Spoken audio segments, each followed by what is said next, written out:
Tai, ką mes vadinam kosmetikų, kosmetologų, kaip norit, ten jį vadinasi grožio terapeutų. Ir jis turi ne mažesnį kaip 3 metų išsilavinimą po bendrojo.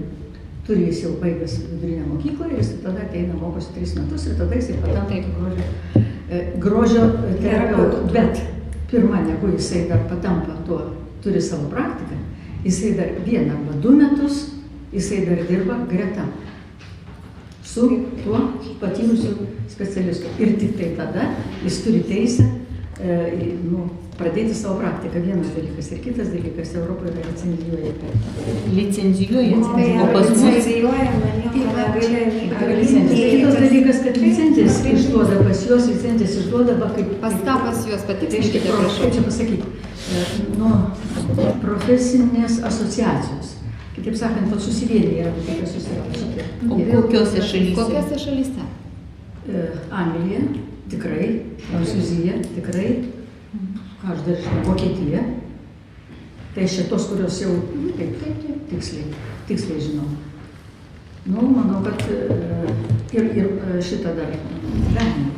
Aš manau, niekas neprieštarautų. Niekas neprieštarautų dėl tų licencijų iš tikrųjų, nes kas gali apginti, tas ir apgins iš tikrųjų, ar ne? Prieštarauja pas mus kažkodėl tai nusistačių, buvo, dabar aš negaliu pasakyti, aš jau porą metų su to nesusijusi, bet prieštaravo pas mus vyriausybė, žodžiu, kad užtenka čia tų licencijų. Dar ir dabar prieštarauja. Neseniai buvo iš tikrųjų dastas į visas duris ir pasakė, kad niekada nebus kosmetologija licencijų. Taip, labai sunku papildyti licenzijuojamų veiklų sąrašą. Keista. Ir pasipildo po labai nedaug. Tikrai. Kita vertus, nebus kam tikrinti. O kam tas licenzijas išduoti, jeigu nebus kam tikrinti? Kas tai, sakykime, kuruos tokiais. Lygiai taip pačioje Latvijoje mes labai puikiai pažįstam pačią prezidentę asociacijos. Tai taip, kad žinom, kad taipogi jie kaip ir turi tuos licenzijavimus tikrina, bet tai yra ten lašas jūroje, ką jie tikrina. Nes tam reikia žmogaus, tam reikia. Tai yra be galo didelė sistema, kurią reikia viską valdyti. Tai taip, kad... Aš pamenu, prieš 7 metus ar 8 metus, ponia Danguolė irgi prisimena tą laiką turbūt, kada buvo bandyta įvesti kategorijas kirpėjam, kosmetologam, kad jie vis dėlto laikytų kvalifikacijos egzaminus ir tada pasireikštų visa jų kvalifikacija. Buvo pradėtas šitas procesas, Kaune labai sparčiai vyko ir tuo ir pasibaigė, kadangi daugelis iš, tarkim, tos profesijos atstovų pasakė, klausykite, dirbu 100 metų, ar ne, dabar man ruoštis egzaminų, ar ne, aš geresnis pasidarysiu specialistas, ar ne, nuo to, kad aš turėsiu kažkokį tai pažymėjimą, kas po to man, ką jisai man duoda, suprantat?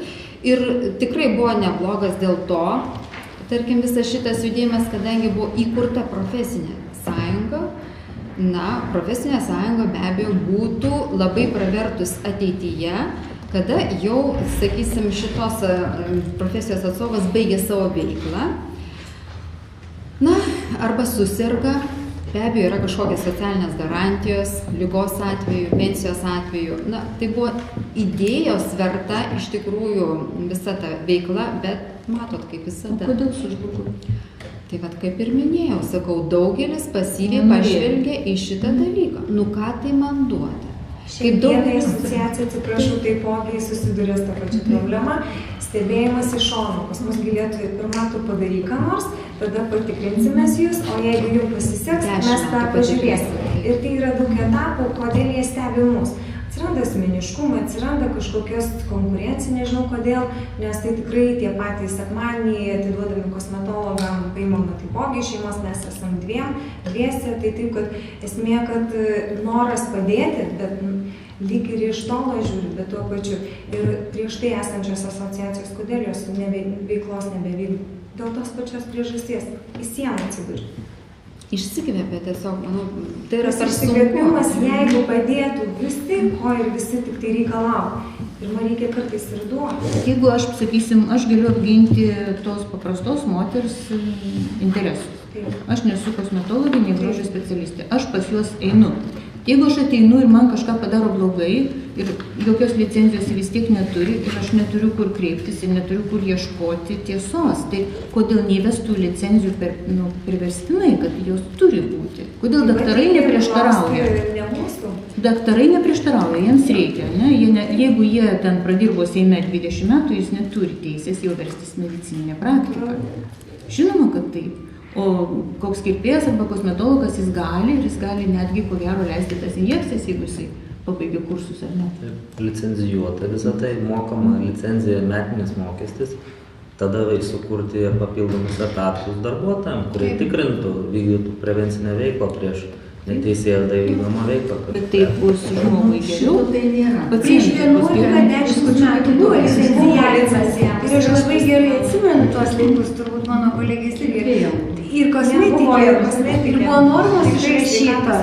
Ir dar tuo metu gerbiama Deputienė buvo viceministrė. Ir man teko dar kaip tik dirbti darbo grupėje, kad buvo išleistos normos kosmetiko ir būtent licenzijavimui. Ir tam tikras metinis mokestis, bet įvyko tai, kas įvyko. Nei viena institucija nenorėjo to klapato, nes čia, tikrai pasakysiu, didžiulis darbas. Ir jeigu tai darytų prie sveikatos ministerijos, ar taip prie asociacijos, tai vėlgi, kaip ir gerbiamas Mantas sako, tai reikia etatų, tai reikia žmonių, darbo grupės, kuri apibrėž kvalifikaciją, kompetencijas, jų ribas ir tik tai tada tas licencijas. Čia mechanizmas, čia didžiulis mechanizmas. Yra Agata asociacija, muzikos asociacija, puikiai savo susitvarko, tikrai didelius pinigus renka ir tikrai rūpinasi ir atlikėjais, muzikantais. Kodėlgi ne, čia gigantiškas verslas yra grožio industrija. Taip kad aš manau, čia asociacijos yra iš dalies nesutvarkyta. Tai gal įkūrėm va čia dabar ateiviškai? Šitai būtų garbės reikalas. Čia būtų žmogaus garbės reikalas. Aš turiu licenciją, aš galiu dirbti. Taip, čia yra mano statusas visai kitoks. Bet kas atsitiko šiandien grožio paslaugų srityje, kiekvieną žinome, jo nei atlyginimas, nei jo kaina nepriklauso nuo to, kokia aš turiu išsilavinimą. Ir va čia turbūt pagrindinė mūsų bėda visų.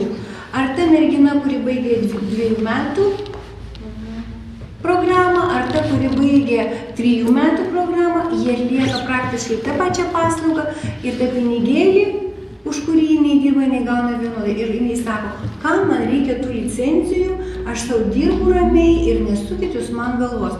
Lygiai taip pat kaip tų mūsų asociacijų, seminarai, konferencijos. Kas jas eina? Aš žinau, kaip mūsų institucija ruošia seminarus ir konferencijas. Tai tiesiog prašau, būkit geros, atvažiuoti, tikrai bus jums naudinga, bus jums įdomu. Šiandien tokia situacija Lietuvoje. Aš dar vieną tokią medalio pusę vėlgi norėčiau paliesti. Apie tą vadinamą tariamą konfrontaciją tarp kosmetologų ir gydytojų. Dabar su Darium pašnekėsim truputėlį.